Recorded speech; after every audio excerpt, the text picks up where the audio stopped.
Welcome. In this video, I'll go through the source code and explain line by line the source code of the IFSC Finder app, which I demonstrated in the previous video. If you have not seen that video, you can click the link on the description as well as on the top right corner over here. And so let's dive into the code. So for the seeing the app, for launching the app, I'll not use this anymore. I'll directly launch from the source code over here. So the app is written in Java, and I used IntelliJ as IDE. So I'm not going to show how to create the project and all. I'm not even going to type the code from scratch over here. I'm just going to explain the code over here. So I've got in the directory structure, you can see I've got the out folder. The artifacts folder is the folder in which the exported jar is stored. That will not be there by default, but will soon create it. And we have got the ifsc finder.iml. So this is the file which stores the details about the more dependencies used in the project, and also the details of the project. Okay, we can just close it because this is handled by the IDE itself. We don't need to worry about that. This idea is also handled by the IDE, and we need not worry about that too. Inside the source folder, we have something called the meta-inf folder. That too is generated by the IDE for rendering the packaging the app. We don't need to worry about that too. So the two main files we need to work with are app.java and run.java. Okay, so this file is also not required. We can delete it actually. Yeah, we can delete it. Now there are two files, app.java and run.java. So in run.java, we can see we have nothing like the this application is made in in an object-oriented way. So the entire application is written inside the app.java file. We just need to instantiate the app class. So how to do that? So let me see that in the main method in the run.java class, run class, we have on main instance we are calling the app.get instance function, and we are setting main instance to be visible that, and we are also calling the center window function. We'll see that later in the app.java class function a file. Inside the app.java file, we can see there are three classes. That is app class, the main class that we are calling. The bank details class is just a small class used to store the data about one bank. We have got the workbook reader class that reads the data from the file about the data, like about the banks. Now let's go into it one by one. Now inside this file, you see there is first we have got the default copyright statement and all that is automatically generated by the IDE. Inside that we have got the imports. Now the imports are in several parts, so let me just divide them. And here one. Okay, now I can also, so this should be the order, or like order can be any, just I'm explain properly. I made this in this order. So these are the imports from the dependency that I use to parse the JSON files. Like the response from the web API comes in JSON format, so to parse it I'm using this simple JSON dependency. You can add a dependency by, you can just go to the Google, you can just Google about JSON a simple.jar, so you can just download it from here, and there are several places from where you can download the JSON simple.jar. So for now I'm closing, minimizing the browser, and after downloading the jar you can do project structure. You can add it over here, like project structure, modules, dependencies, and add jar directories, and then you can add it. You can ignore this thing over here. This is the JSON simple, I've already added it. Okay, and we are importing it, and we have got the imports for the graphics. So what is the graphics over here? Let me launch the application once. Okay, first time building it takes a little bit of time, but from next time it will be fast enough. So I'm continuing with yes. Okay, so this is the application. So this is the graphics. You can see the window and the buttons and all those menus, the text. All this is handled by these imports, like GUI and the actions and all. Then we have got the IO and the scanner. These two are used for parsing the text and the input streams and output streams and all. Then we have got the net and URI. We've got imports for connection with the web API and downloading the data from there. And we've also got the hash map to store the data of the banks.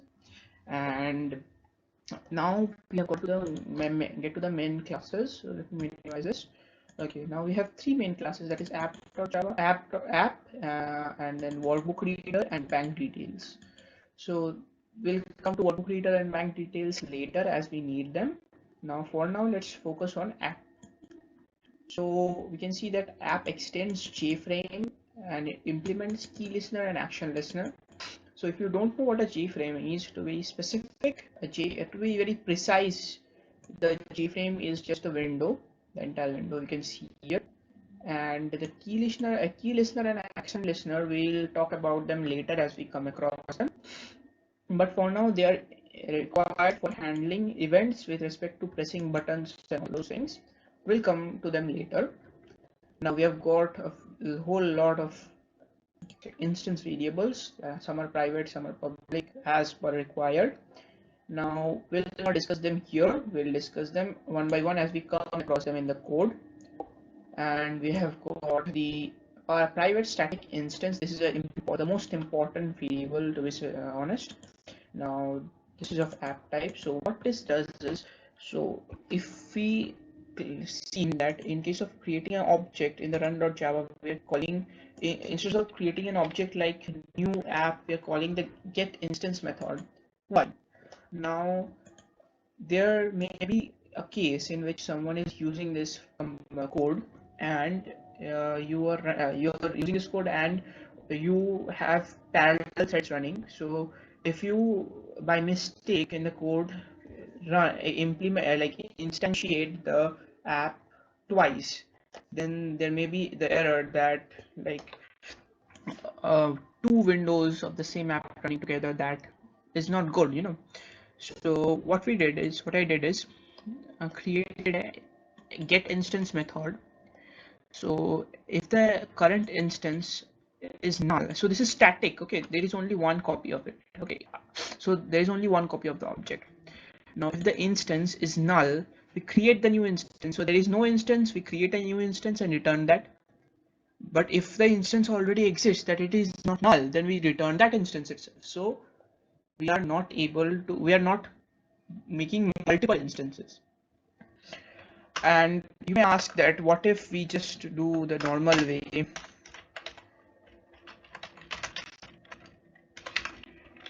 to equals new app. So as you can see, this throws an error. What is the error? App has private access. What does this mean?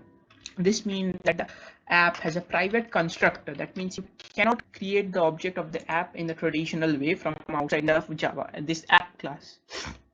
Thus you can see the app is private, so there can be only one instance. Okay, now let's go to the constructor. Now at the beginning, the constructor does is, let me just rerun the app and show this part of the code in function. So let me just build the code. Okay, so this pop-up you can see telling that giving a disclaimer of the project, about the project. This is shown by this J option pane dot show confirmation dialog, new JFrame of this and this. And if we click yes option, then only and only then it will continue. Else, if anything else is clicked, it just exits with status 0. We can see it exits with status 0. Okay, now if we click yes, what happens is, let me just again yes, the application launches. Okay, now what happens when the application launches? So we are setting the dataset variable to be null. So what is the dataset variable used for? The dataset variable is used for storing the values of the path of the dataset, that is which we enter here. Okay, now for now we can ignore these errors, these are not required at all. Let me minimize this too. Okay, let it be there. Then we have setting the option to 1. That is a default option. That is, you can see option 0, option 1. That is option 0, it's search from Razorpay web API, and this is search from local data. So it is option 1 is set by default. You can change it later. We'll see how to. Then we are setting the layout of this frame to be border layout. If you don't know what is a border layout, you can search YouTube. You will get some videos. Okay, now next one is we are setting a default close operation. Okay, so I want to show you that if you have noticed carefully that whenever we close the application, we can see that process finished with exit code 0. That means the Java interpreter exits, the JVM exits. But if we remove this line and then we run the code, what happens is, and yeah, yes, and now when we close this, we can see the Java process is running in the background. So if I just open up Task Manager, we will be able to find Java JVM running in the background. Let's search for it. Okay, we'll find the JVM over here. In the the JVM keeps running in the background. Okay, here it's in the IntelliJ IDE. We can see the JVM is running inside this. Okay, so let me minimize the Task Manager. Okay, now I'm just if I just try to run it once more, if I just put the line over here, if I just put the line over here again and I just rerun it, you can see the app is already running. Okay, but if I put the line that is exit on close, so it's building again. So when I rerun it, if I close it now, you can see app finished with process finished with exit code 0. So this is very important, as it may, if this is not given, the app may crash. Now we are creating a new menu bar and we are adding the options. So this is very easy. We are setting the background color to be light gray, and we are also adding a new action listener to that search local menu item. That is search local menu item. Let's launch it again and show it. Okay, the search local menu item is this one. Okay, now in the search local menu item, if the current option is set to 0, that is search local itself, it will return. If it is not set to 0, then the option will be set to 0, as well as the button will be the thing option will be disabled, like you will not be able to click on it anymore. See, and also the color will be changed, and also the color of the other option will be changed, and the option change function will be called, which we will see later. That is not of any importance. That is empty function. Okay, and then we have got option. We are adding this to the options list. We are doing the same thing here with the search Razorpay option. We are doing the same thing with the search Razorpay option, and we can see exactly same code over here. Okay, so we can skip that too. Now we are getting to the download dataset option. What is that? Let's just see that. So this download dataset option, okay, just clicking that, what does that do? What it does is it tells a pop-up that we want to open the website. So you can see J option page not show, and this is exactly the same as the one the disclaimer. Now if we click yes, it opens the website. I'm clicking cancel now. So this is the website of the dataset. You can see, copy it if you want. I'll try. I think I'll put it in the description of the video. And if the user clicks yes, we'll open this website using this line in the default web browser, and if there is some error, we'll show the error message as a pop-up. Okay, and then we are adding that to the options. Now I skipped one thing, that is load dataset. So what is load dataset? Load dataset, let's just see it in action first. So load dataset loads, takes a string and sets the dataset value. As I told, the dataset value stores the path of the dataset. It takes a string and stores the dataset value and calls the refresh input function. Okay, and let's go to the refresh input function first, then we can talk about it. And we have the refresh input function here. Let me open it. And inside that, if data input stream, this is the input stream of the data set file, and if it is null, so dataset has not yet been opened, so and the dataset, and then it will continue, else it will return true that nothing happened. And if the dataset is if the dataset length is less than 0, if the dataset length is less than 0, that is the string of the path of the dataset is not yet set, then we will show an error message saying load dataset first. That is what is happening if we just, without loading the dataset, we try to search from, we try to search. This message is this is the message being shown. Okay. Now, and it returns false.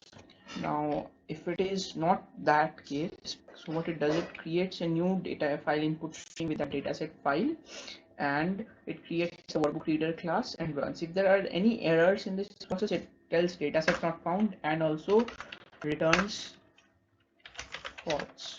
Okay. Now what is workbook reader? Let's go to the workbook reader first. Now let's see this in action once. So if I just close it, and if I just,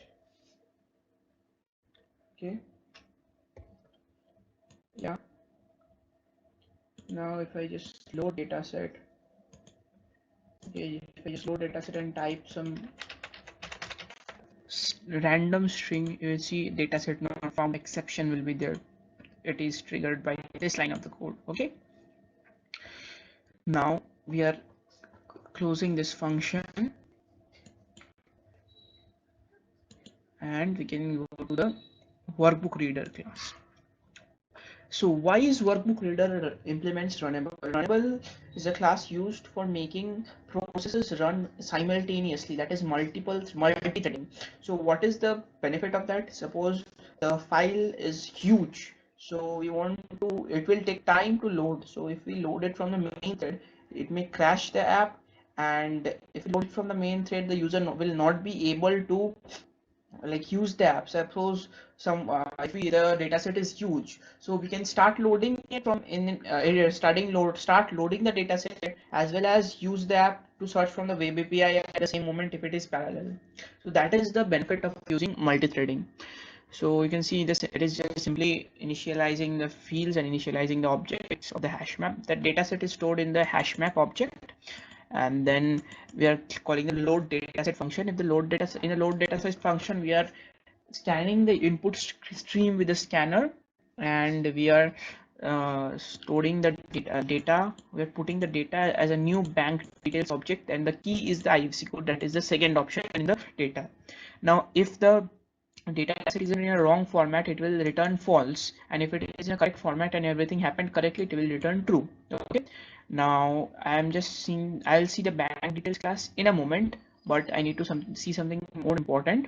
The purpose of isReady and read ERR files, read ERR, that is read ERR variables.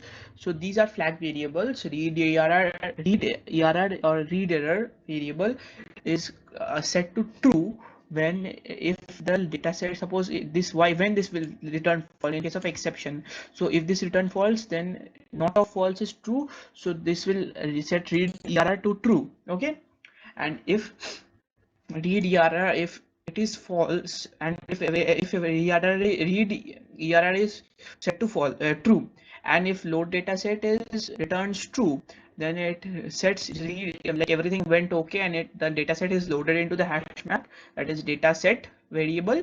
So we set the ready function flag to true. That means the flag is ready. So that, and what is the purpose of the ready flag? Suppose we are loading the data set, and it is loading in background, and at the same time someone tries to search using that data set, so it should tell that the flag is the data set is not yet ready. So that is the purpose of the ready flag.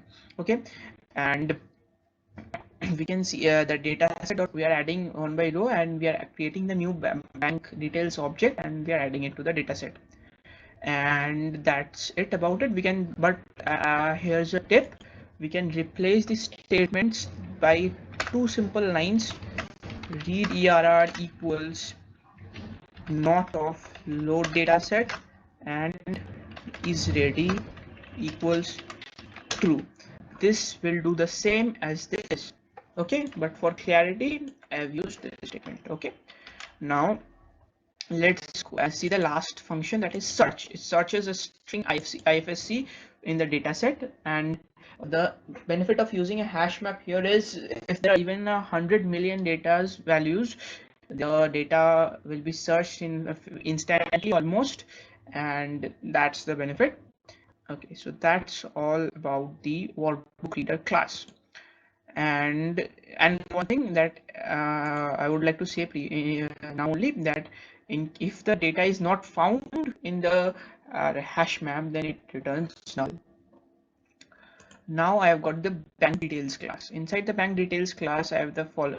This you can see, this is just a list of a lot of names and all, the bank address and all those things, about details about the bank, and we are storing it using a constructor. This is a long constructor.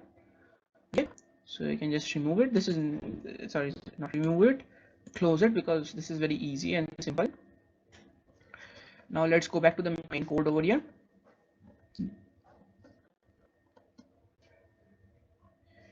Now let's see about the about option.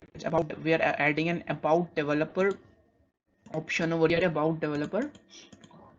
Okay, what does this about developer does is it shows a dialog. You say this application has been created by Jaysmito Mukherjee, which is me, as a part of school practical work. The use of any part of this application or the code without prior permission from the developer is strictly prohibited. Yeah, it's strictly prohibited, but if you want permission for using this code, you can contact me in the email.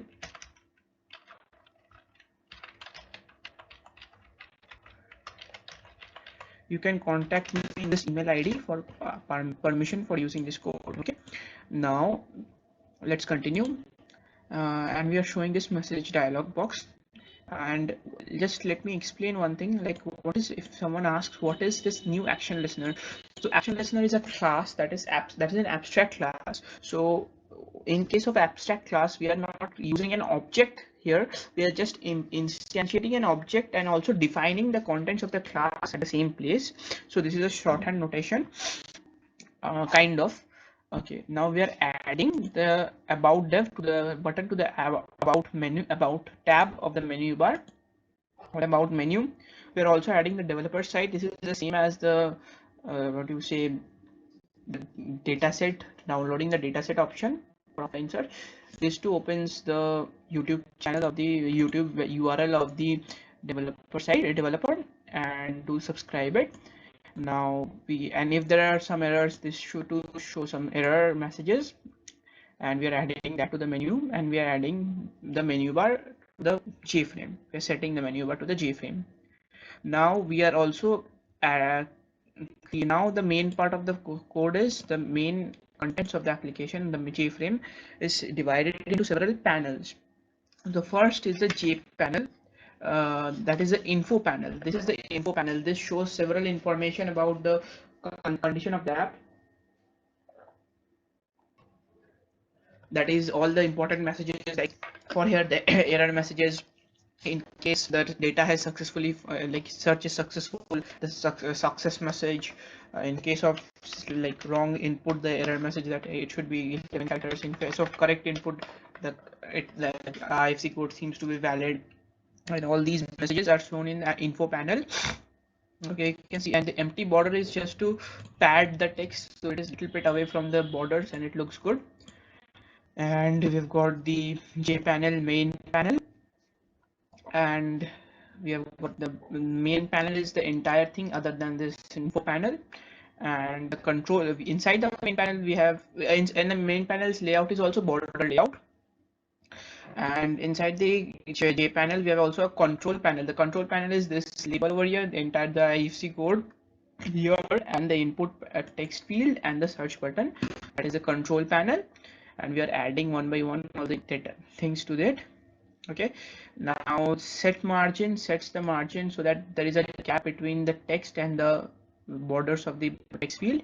And set font is as it is sounds, it sets the font of the thing of the text field. And the key listener, here this is why we implemented key listener as the class. So this class also implements key listener and action listener. So we are adding a key listener where I lost the code. Here we are adding a key listener to the class, adding a key listener to this object. So whenever a key is there is an event with the key, I'm not getting a keys typed or anything because there are more than, so like there are more events than just typing the key, keys typed. So we'll see that later. So we are adding the key listener. What is the key listener? The class itself. So we are adding the object itself as a key listener to the, and we are adding this to the text input field, and we are adding the text input field in the control panel. And we are also adding a J button. By default it is disabled because initially this will be empty, and at that time the user should not be able to search it, because then that may cause errors, and that does not even make any sense.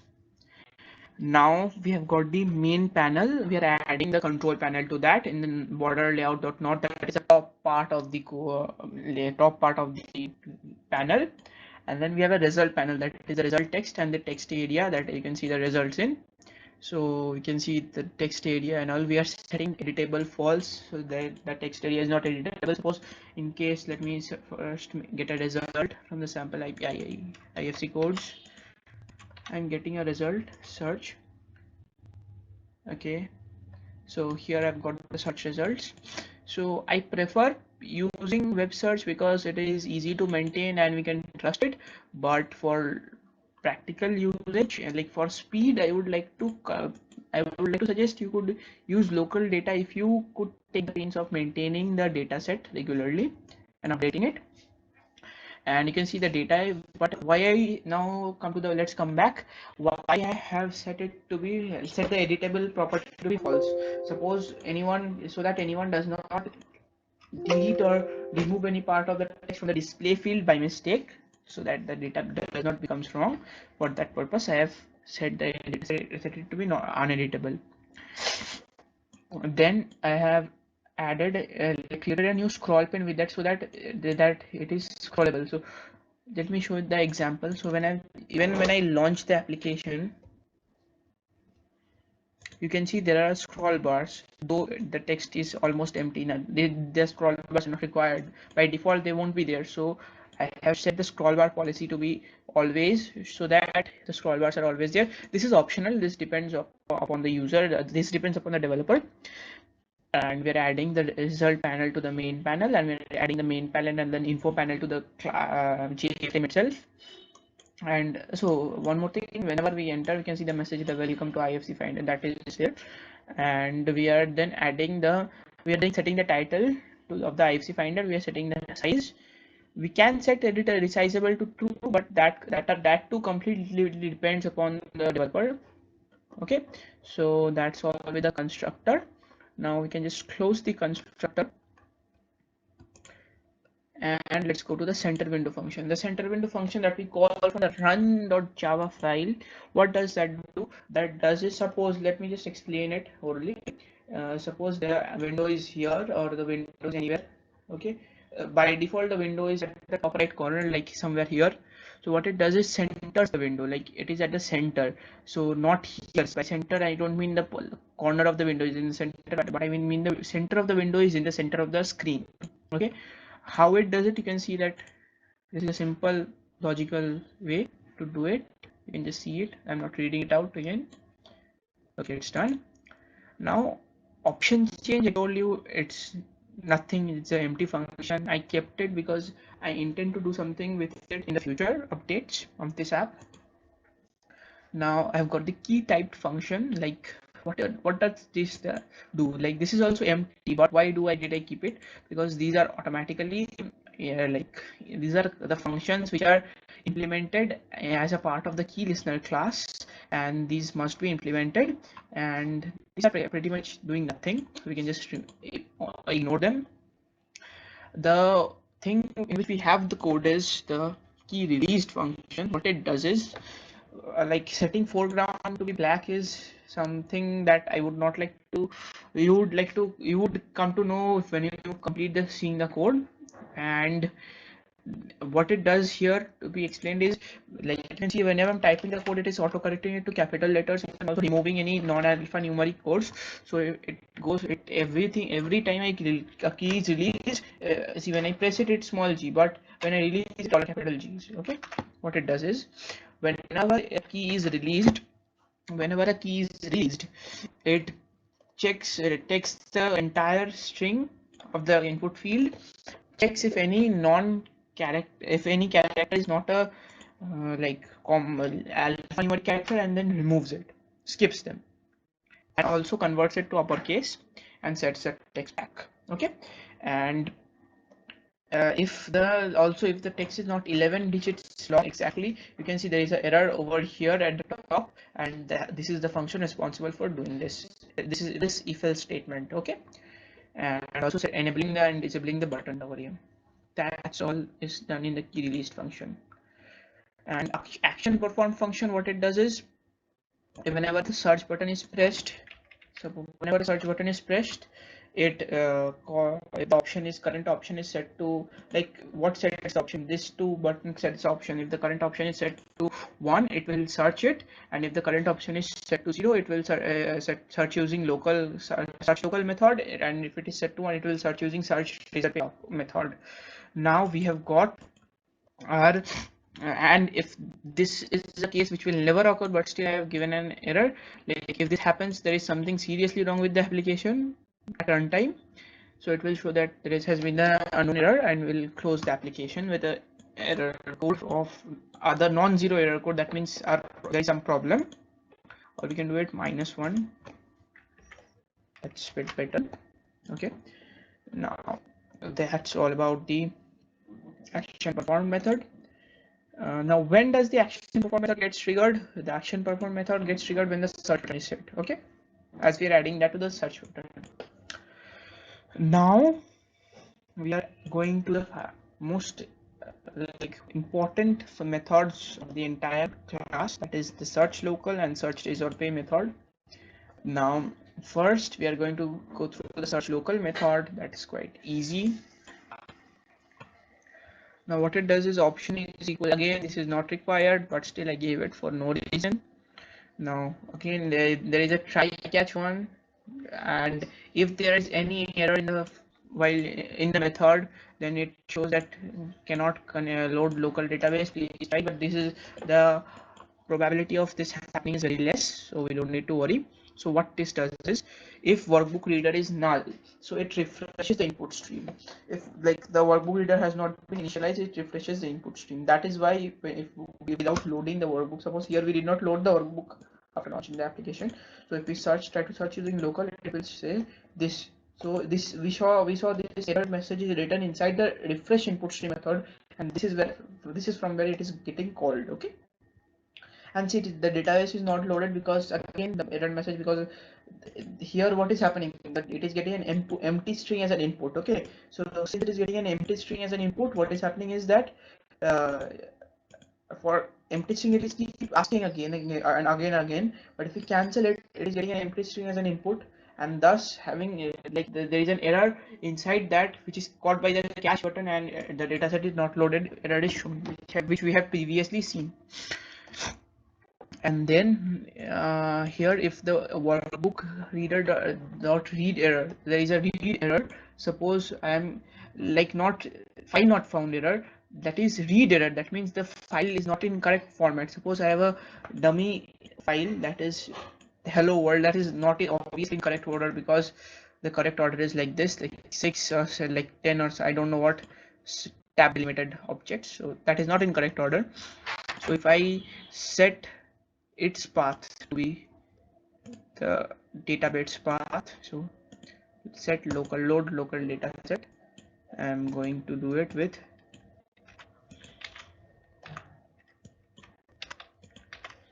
so we can see database not loaded, as well as if we just relaunch the app, we can see the error message pop up.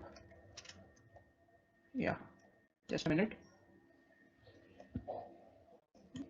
Yeah, the app launched, clicking yes, and we can see the error message if we load dataset, and the dataset is,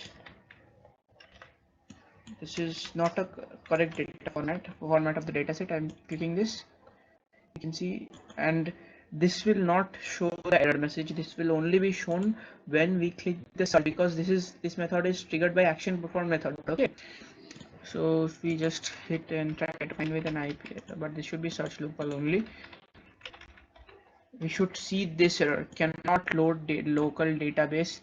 There has been a error. Okay, cannot load with that. Okay, you can see, please try Razorpay or try loading dataset again. Okay, this is the error we get. And if the workbook is not ready, then we are showing that loading dataset, but I will not be able to show this workbook is, I'll not be able to show this currently, because the current size of the workbook is too small and it gets loaded instantly almost. So later on, if I get a larger enough dataset, I'll show it in a video. Then we are setting the info text to be loading and all those things, and we are searching the workbook reader.search method we saw earlier, IFC, with the IFC input. And if the bank details is null, that is something that is not found, so cannot load data from local database. Please try. Okay, let me load the database properly this time. Okay, load dataset. Now this is the correct dataset as I showed previously. Let me load it.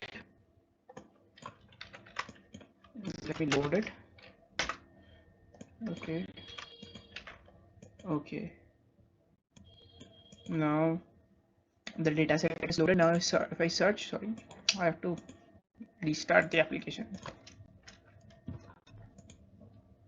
Yeah, it's building. Okay, done. Now load dataset. Okay, just let me load the dataset again, that is this path, and I'm clicking OK, and see, I'm entering a random thing that should be causing a error, that is not found error. See, you can see not found, so but it is set to Razorpay, but let me set to local. See, there is no entry in the local database with the given IP. Try using local database or IFSC code again, and this is the error. There is no entry in the database. Try using local database or that. This is the error. But I think there is a problem in the message. This should be try using. This is the result of copying and pasting.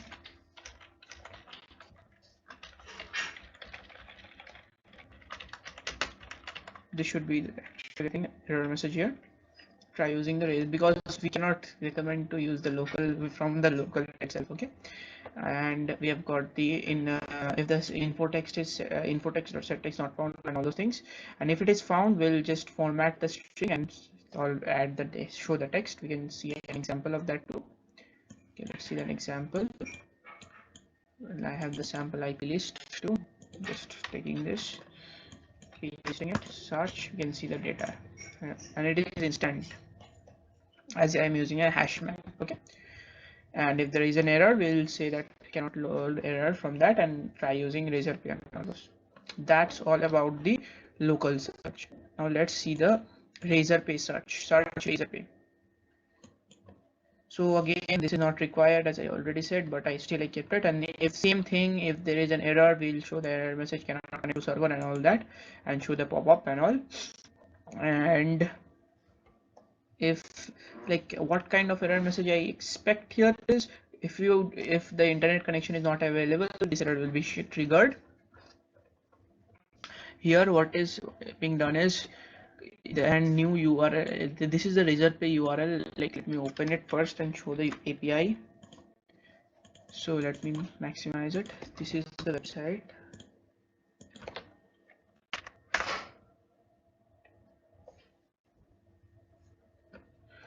Okay, this is API. If we go to the API docs, documentation of the API, I can see the GitHub page. You can see the response and all. Just let me see a true response. This is what I expect. So let me try with my IFC list, sample IFC list. Okay, what I have searched here, this is I have searched. Let me just copy and paste it over here. See, that's the same thing, Chennai and all those things. So let me see the response format first. Inspect and networks. Just refresh the page. You can see this is the response. So it's 200 response, and we'll see that later in the code itself.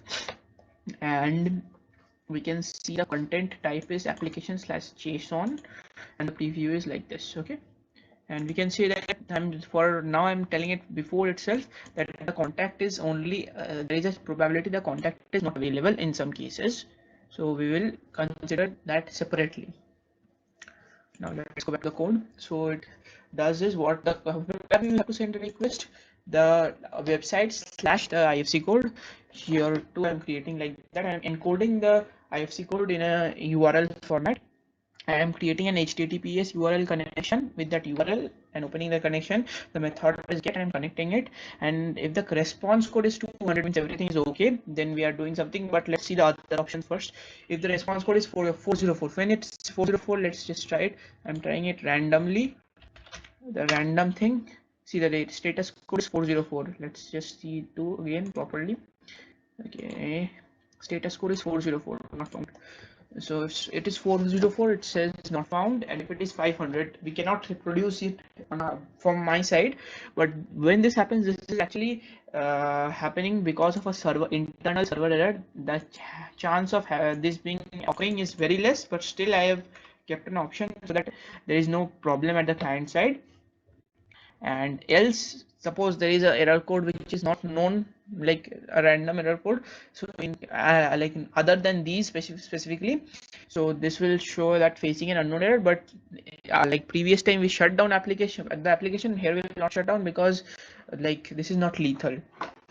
Next, what if we like get the result, as a thing, as a JSON, and then we are reading the URL input string with the scanner class, and we are parsing the JSON object with the JSON parser. As I already told, I use the dependency JSON simple library dependency, and I'm also same way formatting the output string and setting it.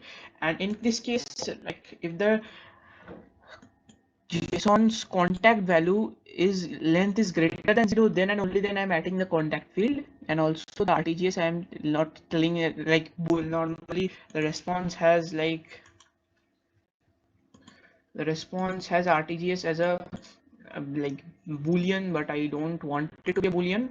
So I said the supports it or does not support, so that someone who does not knows much about programming may also able to understand it. Okay, and we are also setting the data.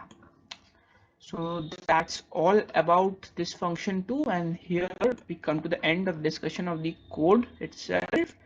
Now one thing I would like to show is how to build it in IntelliJ and export it. So what we need to do is files, project structure, here artifacts, and here we need to create add one. I have already one. See, add one jar from modules with dependencies. We select the main class. Here we have run. It depends upon your project. I'm canceling it because I've already done it. And here we need to build artifacts, and here build. So you can see it's building the artifacts, and it will add all the dependency and everything. We don't need to have this JSON simple libraries separately. It will all be packed as a jar file. So what is the problem here? Okay, let's see the problem. Okay, I have actually some files missing because this is not the main project. But in your case, it will show up as artifacts, out artifacts and jar, then ifc finder.jar. This is the complete file you need, and that's pretty much it about this video. Thank you for watching.